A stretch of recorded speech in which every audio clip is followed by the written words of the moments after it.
Məlum olduğu kimi, vergi qanunvericiliyinə əsasən 1 yanvar 2024-cü ildən tibb müəssisələrinin və özəl tibbi praktika ilə məşğul olan fiziki şəxslərin hesabat dövrü ərzində əhaliyə göstərilən tibbi xidmətlər üzrə nağdsız qaydada postterminal vasitəsilə aparılan ödəmələr əsasında formalaşan dövriyyəsinin 50%-i 3 il müddətinə onların ƏDV tutulan ümumi dövriyyəsindən çıxılır.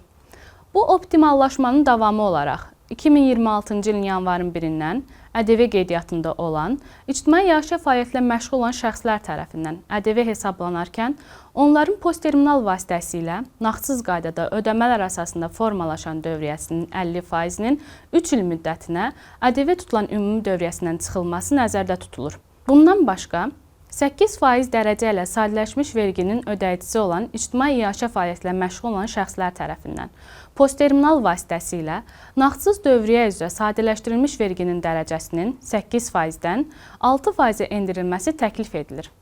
Dəyişikliyi nümunə üzərindən izah edək. İctimai yaşayış fəaliyyətlə məşğul olan şəxslərin ay ərzində göstərdiyi xidmətlərin dəyəri 50.000 manat məbləğində olub və bu məbləğin 10.000 manatı nağd şəkildə, 40.000 manatı isə postterminal vasitəsilə nağdsız qaydada ödənilib.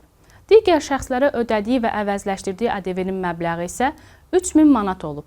Bu halda şəxsin büdcəyə ödəməli olduğu ƏDV-nin məbləği 6.000 manat hesablanacaqdırsa, yeni dəyişiklikdən sonra büdcəyə ödəniləcək məbləğ 2.400 manat təşkil edəcək. Dəyişikliyi başqa nümunə üzərindən izah edək. İctimai yaşayış fəaliyyətlə məşğul olan sadələşmiş vergi ödəyicisinin ay ərzində göstərdiyi xidmətlərin dəyəri 50.000 manat məbləğində olub və bu məbləğin 10.000 manatı nağd şəkildə, 40.000 manatı isə postterminal vasitəsilə nağdsız qaydada ödənilib. Şəxsin büdcəyə ödəməli olduğu sadələşmiş verginin məbləği 4.000 manat hesablanacaqdırsa, yeni dəyişiklikdən sonra büdcəyə ödəniləcək məbləğ 3.200 manat təşkil edəcək.